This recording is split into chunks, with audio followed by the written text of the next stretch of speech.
हमने उसमें बोला है इंडिया लड़ेगा, इंडिया जीतेगा और इंडिया के तहत। तो अगर समाजवादी पार्टी हमसे गठबंधन तोड़ रही है तो इसीलिए मैंने कहा कि अब ये इंडिया अलायंस की जिम्मेदारी है, जिन्होंने इंडिया अलायंस बनाया है वो इस बात को प्रमाणित करें कि हम उनका हिस्सा। नमस्कार, SPN9 न्यूज देख रहे हैं आप सभी का बहुत बहुत स्वागत है मेरे खास प्रोग्राम चुनावी अखाड़ा में। मैं हूं आपके साथ नाज़मीन खान। उत्तर प्रदेश में समाजवादी पार्टी हो या फिर भारतीय जनता पार्टी हो, लिस्ट के जरिए अपने सांसदों को कहीं ना कहीं मुंह तोड़ जवाब देती हुई नजर आ रही है, या कहें कि उनके बयान ही उनके गले की फांस बन चुके हैं। ऐसे में भारतीय जनता पार्टी ने यहाँ पर 5वीं लिस्ट जारी की है। 111 नामों को आगे किया है। उत्तर प्रदेश में 13 नामों को आगे करती हुई भारतीय जनता पार्टी नजर आई है। इसमें से 9 सांसदों के टिकट काटे गए हैं। जैसे कि आपको बता दें कि बरेली से संतोष गंगवार जो 8 बार के सांसद रह चुके हैं, उनका टिकट भारतीय जनता पार्टी ने काट दिया है। गाजियाबाद से जनरल VK सिंह, उनका टिकट काट दिया गया है। उनकी जगह पर पूर्व मंत्री और विधायक अतुल गर्ग को टिकट दिया गया है। पीलीभीत से यहाँ पर वरुण गांधी का टिकट काट दिया गया है। जितिन प्रसाद को यहाँ पर टिकट दिया गया है। ये कांग्रेस पार्टी में केंद्रीय मंत्री पद पर भी रह चुके हैं, तो ऐसे में यहाँ पर टिकट काटे गए हैं। बदायूं से बात करें तो संघमित्रा मौर्य का टिकट काट दिया गया है। दुर्विजय सिंह शाक्या को यहाँ पर टिकट दिया गया है। भारतीय जनता पार्टी ने अपने सांसदों को नाराज कर दिया। अपने सांसदों को नाराज करने के बाद देखा जा रहा है कि भारतीय जनता पार्टी में बगावत हो सकती है। लेकिन समाजवादी पार्टी की बात करें तो समाजवादी पार्टी यहाँ पर अपने ही दलों को मनाने की कवायद में लगी हुई है। अपने ही दलों को कहीं ना कहीं साधने की कोशिश करती हुई नजर आ रही है। भारतीय जनता पार्टी के बिल्कुल उलट यहाँ पर देखा जा रहा है कि समाजवादी पार्टी अपने सहयोगी दलों को साधने में कामयाब होती हुई नजर आ रही है। दरअसल जहां यहाँ पर देखा गया कि लोजपा की बात करें जो बिहार में है, जैसे कि JDU पार्टी ने यहाँ पर उन्हें नाराज किया, फिर साधा। फिर यहाँ पर उत्तर प्रदेश में आ जाएं तो रालोद प्रमुख जयंत चौधरी हैं। जयंत चौधरी सीटों की वजह से नाराज हो गए थे। भारतीय जनता पार्टी में जाकर उन्हें 2 सीटें मिल जाती हैं। तो ऐसे में यहाँ पर देखा जा रहा है कि बागपत और बिजनौर सीट यहाँ पर मिल जाती हैं जयंत चौधरी को। तो समाजवादी पार्टी की तरफ से अखिलेश यादव द्वारा यहाँ पर उनका मजाक बनाया जाता है, हंसी उड़ाई जाती है और कहा जाता है कि भारतीय जनता पार्टी के साथ जुड़ना उनकी सबसे बड़ी गलती है। लेकिन समाजवादी पार्टी अभी एक और सहयोगी दलों को खोना नहीं चाहती है। एक ऐसे सहयोगी दल है जिसको साधने की पूरी कवायद में लग चुकी है, और वो भी सहयोगी दल कहीं ना कहीं समाजवादी पार्टी के साथ जुड़ना चाहती है। यहाँ पर बातचीत की जा रही है अपना दल कमेरावादी प्रमुख पल्लवी पटेल की। पल्लवी पटेल ने पहले तेवर दिखाए गर्म, और गर्म तेवर दिखाते हुए राज्यसभा चुनाव से लेकर लोकसभा चुनाव के मद्देनजर अपनी 3 सीटों का ऐलान डंके की चोट पर करती हुई नजर आई। सूची जारी कर देती है कि ये 3 सीटों पर तो मैं चुनाव लड़ूंगी। लेकिन उस दौरान यहाँ पर पल्लवी पटेल और भी काफी कुछ बातें कहती हुई नजर आई। तो क्या कुछ कह रही हैं, सुनिए जरा। ये हमको हर बैठक में बुलाया गया और उस तारतम्य में जो भी हमारा डिस्कशन हमारे इंडिया अलायंस के पार्टनर समाजवादी पार्टी और इंडियन नेशनल कांग्रेस से हुआ, वही प्रस्तावित जो हमारी सीटें थी उनको हमारी राष्ट्रीय अध्यक्ष ने घोषित किया है। प्राथमिकता के तौर पर मिर्जापुर, फूलपुर और कौशाम्बी सुरक्षित। ये जो तीनों इसको आपने डिस्कस करके जी बिल्कुल, हमारे इंडिया अलायंस में इसका डिस्कशन हुआ है। जो 2 भी अहम पार्टियां हैं इंडिया अलायंस में उत्तर प्रदेश में, उनको इस बात की जानकारी है।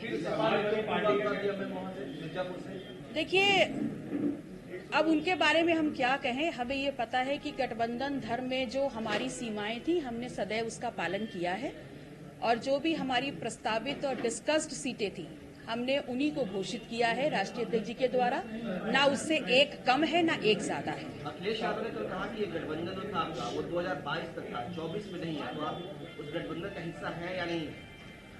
देखिए, अखिलेश यादव जी ने जो कहा, अपना दल उसका स्वागत करता है और हमारी शुभकामनाएं हैं उनको, और ये बात भी कहते हैं कि वो अपनी जो भी उम्मीदें हमसे रखते हैं वो उनकी सारी उम्मीदें हम पूरा करेंगे। और रही बात इंडिया अलायंस का हिस्सा होने की, तो जिन्होंने इंडिया अलायंस बनाया है अब ये उनकी जिम्मेदारी बनती है कि जब उन्होंने हमें इंडिया अलायंस का हिस्सा बनाया तो आज नीतीश जी के साथ बिहार में जो इंडिया अलायंस ने किया है आज वही वो राजमाता कृष्णा पटेल जी के साथ उत्तर प्रदेश में करने का प्रयास कर रहे हैं।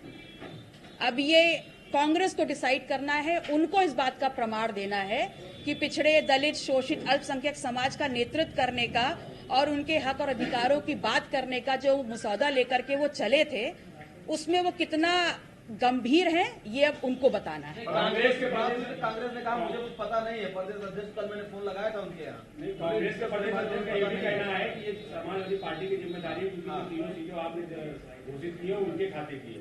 देखिए, अगर आपने हमारी जो प्रेस विज्ञप्ति गई है उसको देखा है तो हमने उसमें बोला है इंडिया लड़ेगा, इंडिया जीतेगा और इंडिया के तहत।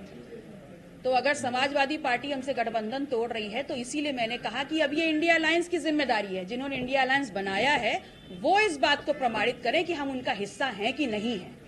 जिस पिछड़े, दलित, शोषित समाज को लेकर के वो आगे साधने का काम कर रहे हैं, अब वो इस बात का प्रमाण दें कि अपना दल है कि नहीं है। और जो नीतीश जी के साथ उन्होंने बिहार में किया, वही पटेल, राजमाता कृष्णा पटेल के साथ उत्तर प्रदेश में करने का प्रयास कर रहे हैं। ये जो टूट की नौबत आई, क्या इसकी नींव राज्यसभा चुनाव के टाइम पर पड़ गई थी, जब आपने प्रत्याशियों का विरोध ये कहते हुए किया था कि पीडीए नहीं है? देखिए, अब इस बात की नींव कहां से पड़ी ये तो मैं नहीं कह सकती, लेकिन मैं इतना कह सकती हूं कि पीडीए जो हम समझते हैं पिछड़ा, दलित, अल्पसंख्यक, मैंने आप लोगों से पहले भी रूबरू होकर बोला कि मैं इस संघर्ष के लिए प्रतिबद्ध हूं और उस संघर्ष की ही बात कही। हाँ, मुझे इस बात का दुख जरूर है, मुझे इस बात का क्षोभ जरूर है कि समाजवादी पार्टी का एक प्रत्याशी हार गया, लेकिन वो प्रत्याशी आलोक रंजन है, वो हारे हैं, मुझे इस बात का कतई दुख नहीं है, क्योंकि ये वो व्यक्ति हैं जिन्होंने पिछड़ों के हक और अधिकारों को खत्म कर दिया था। जब त्रिस्तरीय आरक्षण लागू होना था उस वक्त उन्होंने उसको बैकफुट पे ला दिया था। मैडम, आप विधायक है, आप समाजवादी पार्टी के विधायक है और समाजवादी पार्टी आपसे गठबंधन तोड़ रही है, तो फिर इस गठबंधन का मतलब नहीं, आप गठबंधन में नहीं है। देखिए, पहले तो मैं एक बात स्पष्ट कर दूं कि मैं अपना दल गठबंधन की विधायक हूं और समाजवादी पार्टी के सिंबल पे मैं लड़ी थी। इस बात की जवाबदेही, इस बात का जो पूरा भी प्रमाण है, जो बात है, स्पष्टता से चुनावी रैली में माननीय अखिलेश यादव जी ने सुराथू की सरजमी पे कह दिया था। वो रिकॉर्ड्स आप लोग के पास भी होंगे। तो मैं कहीं से भी समाजवादी पार्टी की विधायक नहीं हूं, मैं अपना दल गठबंधन। जैसे कि पल्लवी पटेल को आपने सुना, अब पल्लवी पटेल अपनी ही बयानों से पलटती हुई दिखाई दे रही हैं। पल्लवी पटेल ने जिन सीटों की लिस्ट जारी की थी वो रद्द कर देती हैं, वो वापस ले लेती हैं, बैकफुट पर आ जाती हैं। इसी बीच में बसपा की बात करें तो बसपा सुप्रीमो मायावती की तरफ से पल्लवी पटेल को सीटों का ऑफर किया जा रहा है। पल्लवी पटेल को कहा जा रहा है कि 2 सीटें वो दे सकती हैं। यहाँ पर फूलपुर की सीट तो होगी ही होगी, लेकिन प्रयागराज की सीट भी यहाँ पर पल्लवी पटेल को दे सकती हैं। लेकिन अभी पल्लवी पटेल ने इन सीटों को लेकर कोई भी सहमति या कोई भी अपनी तरफ से बयान नहीं दिया है, लेकिन ये जरूर कहती हुई नजर आ रही है कि अब दोबारा से सीटों का ऐलान होता हुआ नजर आएगा। यहाँ पर खुद अखिलेश यादव के समर्थन में उतरती हुई नजर आई हैं और पीडीए विचारधारा को लेकर क्या कुछ पल्लवी पटेल ने कहा है, सुनिए जरा। ये एनडीए अपने घटक दलों के साथ क्या करता है ये उनकी जिम्मेदारी है, उनका निर्णय है। मैं जिस अलायंस में हूं, मैंने अपनी जो 3 सीटों की घोषणा राष्ट्रीय अध्यक्ष जी ने की है वो समाजवादी पार्टी और इंडियन नेशनल कांग्रेस, जो इंडिया अलायंस के बड़े घटक दल हैं उत्तर प्रदेश में, उनसे डिस्कशन के बाद की है। अगर हम अपने आप को ओवर रेट करते तो उत्तर प्रदेश में अपना दल का जनाधार मात्र 3 सीटों तक नहीं है, हम उससे ऊपर भी कर सकते थे, लेकिन हमने गठबंधन धर्म का पालन किया है।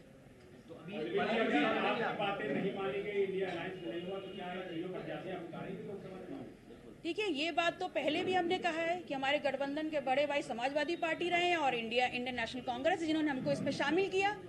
अभी भी हम निर्णय उन पे छोड़ते हैं, वो डिसाइड करें कि वो कृष्णा पटेल जी अपना दल के साथ क्या करना चाहते हैं। अरे, बातचीत के रास्ते क्यों नहीं खुले हैं? आप सबके साथ खुले हैं, उनके साथ भी खुले हैं। जब बुलाएंगे हम बातचीत के लिए हाजिर हैं। कहा जाए कि प्रेशर टैक्टिक्स से आपका ये, आपने कैंडिडेट उतार के प्रेशर बनाने की कोशिश की अखिलेश यादव पर, उनके लोग ये बातें कह रहे हैं। देखिए, प्रेशर व्रेशर की राजनीति जो है ना, पल्लवी पटेल अपना दल नहीं करता। हम लोग तथ्य की राजनीति करते हैं और हम लोग जो बिना किसी लगाम के चलने वाली भीड़ है, जो बिकाऊ भीड़ है, उसका नेतृत्व नहीं करते। संगठित समर्पित कार्यकर्ताओं का नेतृत्व करते हैं। पीडीए के प्रति हमारी प्रतिबद्धता है, तो हमारा एक एक कदम बहुत सोचा समझा होता है और गहराई के साथ हम निर्णय लेते हैं।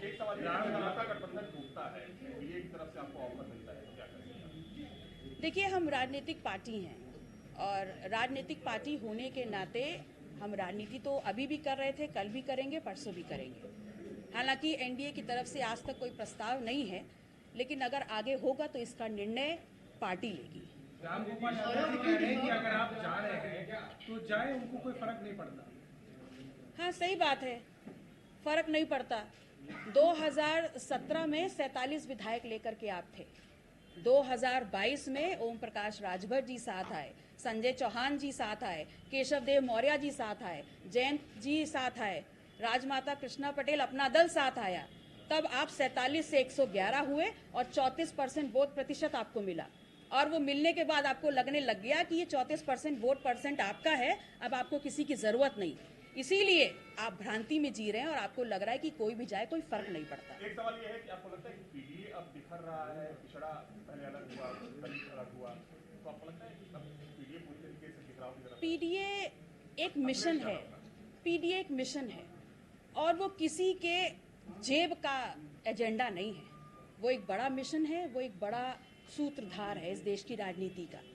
और पीडीए ना बिखरा है ना बिखरेगा, पीडीए और मजबूती से आगे चलेगा। बहुजन समाज पार्टी से भी कोई लगता है ना, कोई सहयोग ले सकती है? नहीं, अभी तक तो मुझे ऐसा कुछ नहीं लगता। नहीं, कांग्रेस में मैम आपकी किसी से बात हो रही, शीर्ष नेताओं में, प्रियंका से, राहुल से, किससे बात हो रही है? नहीं, देखिए, उनके ऊपर छोड़ दिया है तो कुछ बात तो हुई होगी ना। देखिए, इंडिया अलायंस में शुरू से ही हम उनके राष्ट्रीय अध्यक्ष माननीय खड़गे जी के निमंत्रण पर, उनके आह्वान पर इन मीटिंग्स में हम जाते रहे और हिस्सा बने हैं। तो उनके नेतृत्व पर ही हमने ये डिसीजन छोड़ा है और उनको ये बताना होगा कि वो हमारे साथ क्या करने वाले हैं। पता भी है आपने लिखा नहीं, आपको पता चल गया, उनको भी पता नहीं है। हम लोगों को काम पता करना कि कहाँ क्या चल रहा है, वो पता तो उनकी नैतिक जिम्मेदारी नहीं है कि उनको पता करना चाहिए कि उत्तर प्रदेश में उनका बनाया हुआ इंडिया। अब पीडीए विचारधारा के अधीन रहकर पल्लवी पटेल ने समाजवादी पार्टी से कन्नी काटने का फैसला तो वापस ले लिया है। अब देखना होगा कि क्या पल्लवी पटेल को समाजवादी पार्टी कितनी सीटें देती हुई नजर आती है, क्योंकि ये हाल ही में 7वीं लिस्ट समाजवादी पार्टी ने जारी की है। 2 सीटों पर ऐलान किया है, एक तो बिजनौर है, एक मुरादाबाद है। बिजनौर से अपने सांसद का बदलाव किया है, पहले यशवीर सिंह यहाँ पर उतारे गए थे, अब इनकी जगह दीपक सैनी को उतारा गया है। यहाँ पर बात करें मुरादाबाद की तो डॉक्टर एसटी हसन को यहाँ पर फिर से चुनावी मैदान में समाजवादी पार्टी ने उतारा है। 2019 में भी चुनाव जीतते हुए नजर आई थी। अब कहा जा रहा है कि अगली लिस्ट जो जारी होगी उसमें अपना दल कमेरावाद को यहाँ पर टिकट मिलेगा। हो सकता है कि यहाँ पर पल्लवी पटेल की मां कृष्णा पटेल को फूलपुर की सीट दे दी जाए, जिस बात का दावा खुद पल्लवी पटेल यहाँ पर करते हुए नजर आ रही थी। क्या ऐसा होता हुआ नजर आएगा? क्या लगता है आपको? कमेंट सेक्शन में जरूर बताएं। देखते रहिए SPN9 न्यूज़। धन्यवाद।